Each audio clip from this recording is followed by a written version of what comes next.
Mauro Ross here, talking about my cousin, my brother from another mother who's actually my mama's sister. So, because he's my cousin. So, Mauro Ross here, talking about Mauro Ranallo returning to NXT. I talked to Mauro. I did. And we talked about it. And he said, should I go? Should I go back to WWE? And I said, you know what?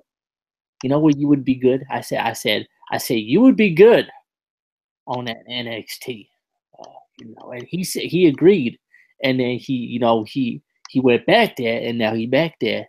And I'm Mauro Ross, and I'm still, working for the ICWP for very below what I should be paid, because I'm amazing. So if anyone else is looking for a good host, $20 an hour I charge, or $300 a video, however you want to pay me.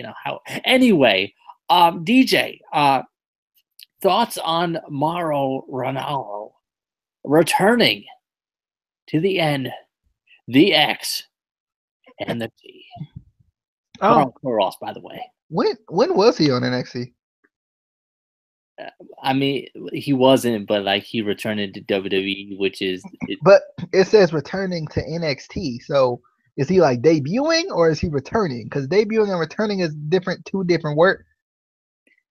WWE and NXT is the same thing. It's the same company. It's the same. No. Yeah. But you see that WWE there? Yeah, that means yeah. I'm definitely excited though, because I just want to kind of see what all he's gonna do. Obviously, he brings a different voice to anything that he does, so I kind of want to see that effect on NXT, which is already really good, at least in the takeover aspect. So I kind of want to see how good it can be from a commentary standpoint, because I mean NXT from a commentary standpoint has never really been bad, and now having Mauro out there just makes it that much better. So I don't know, I'm just curious to see kind of how this is going to play out, and kind of when he's going to come. Is he going to be there starting at the next takeover, or how it's going to go? And I'm curious to see kind of how they got him to come back, because apparently he was really kind of fed up with it. So I'm kind of curious to see, just from a curiosity standpoint of knowing stuff that we don't really know, what made them, what made him come, want to come back as well. But I don't know. I'm excited though. I'm excited because I want to hear. I'm excited to hear him again, because I think he's one of the best commentators, period, right now. I mean, if we're talking play-by-play, I mean, he's one of the best commentators throughout sports, period. So, I mean, just the way he makes things sound and makes things exciting, he does a very good job with that. So, I'm excited, though. I mean, I want to see. I'm definitely excited to hear him again. Yeah, I was definitely, surprised that he came back, but I think if you think about this, the situation and the circumstances of him coming back, I think, obviously he's not on Raw or SmackDown. He's in NXT. NXT, for the majority of their shows, they stay right in Full Sail in Florida. So he's staying there, other than, takeovers, wherever takeovers are going to be. So, I mean, he's not traveling around. He doesn't have to necessarily deal with, the bullying from JBL or anybody like that. And I don't feel like. I mean, sorry, and I hate to play devil's advocate, but that's what we're here for, is debate. I still don't understand what JBL did that was so bad. And maybe that's just me. He said that Mauro, then this is all I know, is he said on Bring It to the Table that Mauro should stop retweeting so much and retweeting himself, and basically said that maybe JBL deserves to be the announcer of the year. Like, I mean, maybe I'm missing something. Maybe I just haven't seen obviously we don't know everything, but like for what I've heard, it just doesn't seem like it was that much to me. But I mean, we're not there the whole time. We just heard a little bit from Bring It to the Table. We don't know, what their interactions were like before and after the shows, or, between, matches, or, on like commercials and things like that, and it's not just Mauro. We've heard all the bullying that JBL has done in the past. I think that kind of adds to it. So, he's known for the bullying, the, ribbing, or whatever you want to call it. And I don't know. I just don't think I get it for like new guys coming in. I understand it, but I feel like Mauro's one of those guys who, he's there to do his job. He's not just gonna, he's not one of those guys that you need to see if you can break him. I don't think, you know what I mean? Like, he's going to be there. He's going to do his job. He's going to be professional. He's there because he loves, wrestling. He loves boxing, all those other, sports and stuff. So I don't know, but I'm definitely, I think, and I think we said this before, I feel like NXT is a much better fit for him because it is more, geared towards wrestling rather than, Raw and SmackDown are still more of a kind of soap opera kind of a thing with wrestling in there. But I think with NXT being developmental, they're a lot more focused on wrestling, on in-ring. Yes, they do work on, backstage segments and character and things like that. But for the most part, he can call good matches in NXT. And I think I'm definitely interested to see, how he works with Nigel McGuinness and Percy Watson. That's kind of what I'm really curious about. How is that dynamic going to be? Yeah, and two, I think it helps Tom Phillips too, because like I don't know how difficult it was for him to, travel on the road with SmackDown, but also do the stuff in Full Sail. Yeah.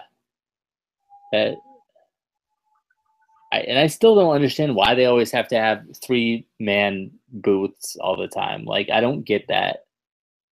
And it really, I don't know if this confuses you too, but like, it always confuses me that SmackDown, NXT, I think even 205 Live, whatever. No, 205 Live only has 2. But for the most part, WWE, always has 3-man, commentary teams. But then when they have pay-per-views and they introduce all the international commentary teams, they're always 2 guys. And I'm like, I don't understand why the English commentary team always has to have 3. But it's just too much all the time. But I think definitely, I think it could work with Mauro, Nigel, and Percy.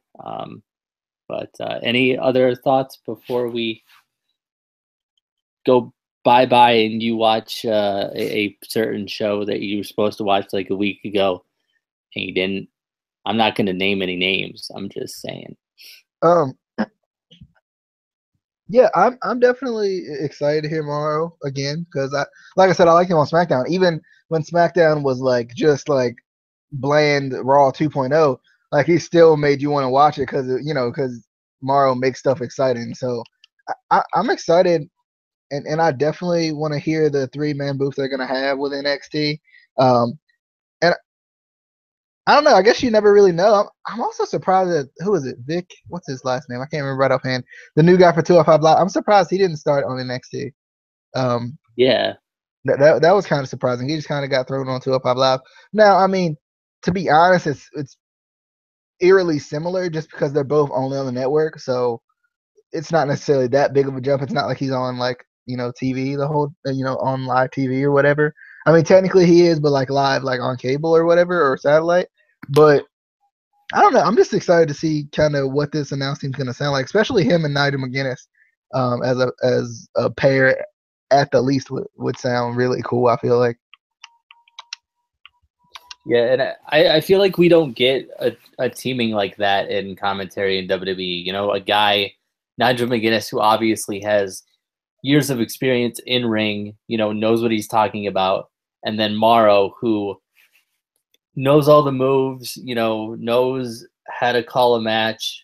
I feel like we just don't get that anymore. We always have like one guy who kind of knows in ring, but never really talks about it. And then there's Michael Cole. But I'm definitely. Well, but then again, I think we talked about this before. Michael Cole gets a lot of criticism for his commentary, but a lot of it's only because it's so scripted. Well, yeah, and that's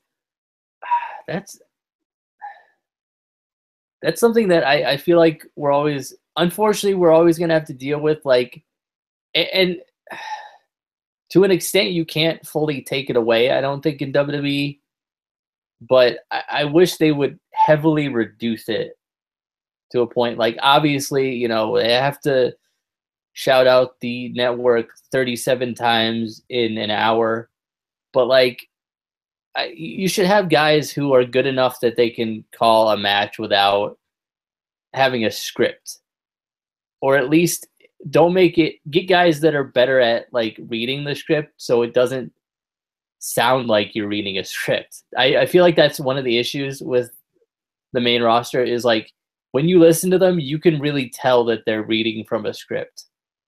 Yeah. And that's kind of what bothers me. But I don't feel like we get that on NXT. So I don't know if NXT is less scripted or if they're just better at, just acting natural or reading naturally. Well, too, they don't have to like shell out the network or really don't even have to shell out sponsors that much. Yeah.